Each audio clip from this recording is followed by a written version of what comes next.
Prudké vonkajšie krvácanie patrí k najnebezpečnejším akútnym stavom, preto pri ňom musíme okamžite poskytnúť prvú pomoc. Pri preťatí veľkej cievy môže človek vykrvácať do 60 sekúnd.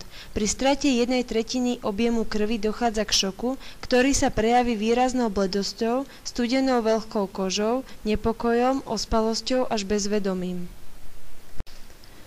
Pred poskytovaním prvej pomoci si záchranca oblečie rukavice, aby zabezpečil bezpečnosť sebe i postihnutému, pretože pri ošetrovaní príde do kontaktu s krvou. Môže použiť napríklad aj igelitové vrecko. Tlakový obväz, ktorý priložíme na silne krvácajúcu ranu, sa skladá zo sterilného štvorca, z hydrofilového ovíňadla a z elastického ovíňadla.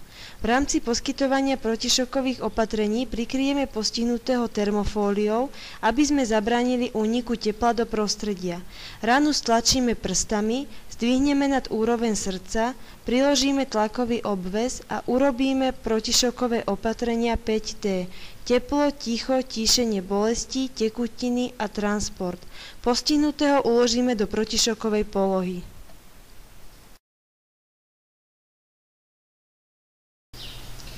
Pri poskytovaní prvej pomoci pri silnom vonkajšom krvácaní uložíme postihnutého do ľahu, neskôr do protišokovej polohy so zdvihnutými dolnými končatinami.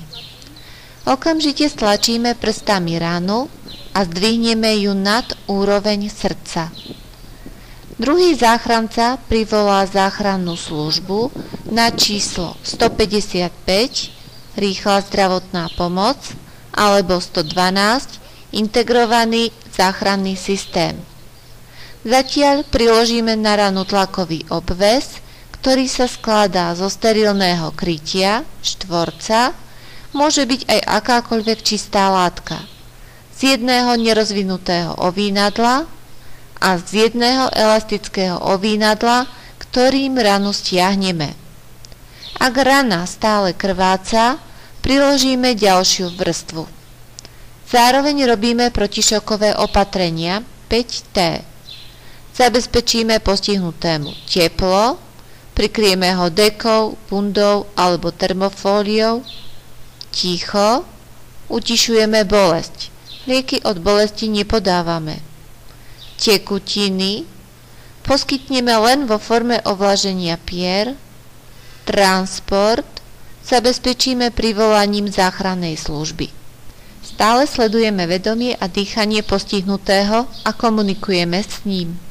Ak postihnutý prestane dýchať, uložíme ho do vodorovnej polohy na chrbte a začneme kardiopulmonálnu resuscitáciu, čiže oživovanie, ktoré sa skladá z masáže srdca a dýchania z úst do úst v pomere 30:2. To znamená, 30 krát stlačíme hrudník a 2-krát vdýchneme do úst postihnutého.